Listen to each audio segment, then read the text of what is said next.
जंगली शेरों ने मिलकर एक गधे का शिकार किया, लेकिन उनमें से एक शेर ने कहा, इसे मारो मत, मेरे पास इसको लेकर एक बेहतरीन योजना है। उस योजना के तहत शेरों ने गधे को अपने साथ रखा, उसकी देखभाल करके उसका विश्वास जीत लिया। फिर एक दिन उसे वापस गधों के समाज में भेज दिया। पर इस बार वो गधा एक गधे की तरह नहीं, बल्कि वो एक शेर के समान गधों का राजा बनकर वापस आया था, जिसके पीछे सभी शेरों का साथ था। इसलिए बाकी सारे गधे इससे डरने लगे और उसके खिलाफ बोलने से कतराने लगे।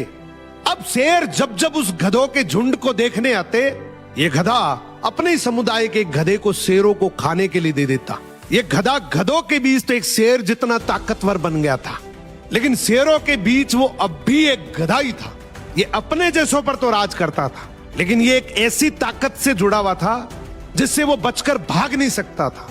इसने हजारों मासूम गधों की कुर्बानी दी, सिर्फ ये सोचकर कि इससे मैं और ज्यादा ताकतवर बन जाऊंगा। एक दिन ऐसा आया कि सभी गधों ने एकजुट होकर उसका विरोध किया और ये ठान लिया कि इस बार शेर जब भी शिकार करने के लिए आएंगे तो हम में से कोई नहीं जाएगा, चाहे उसका परिणाम कुछ भी हो। अगले दिन जब शेर आए तो ये गधा अकेला ही खड़ा था, इसके पास कोई दूसरा झुंड नहीं था। तो गधे ने शेरों से विनम्रता से कहा कि देखो साहब, मेरा खौफ अब खत्म हो गया, मेरी कोई बात नहीं मान रहा अब।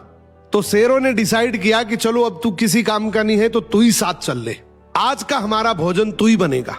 इस तरीके से आखिर में इस गधे का भी शिकार हो गया। हर समाज के अंदर एक ऐसा गधा जरूर होता है जो अपने लालच के लिए, अपनी ताकत बढ़ाने के लिए अपने ही समाज को दांव पर लगा देता है।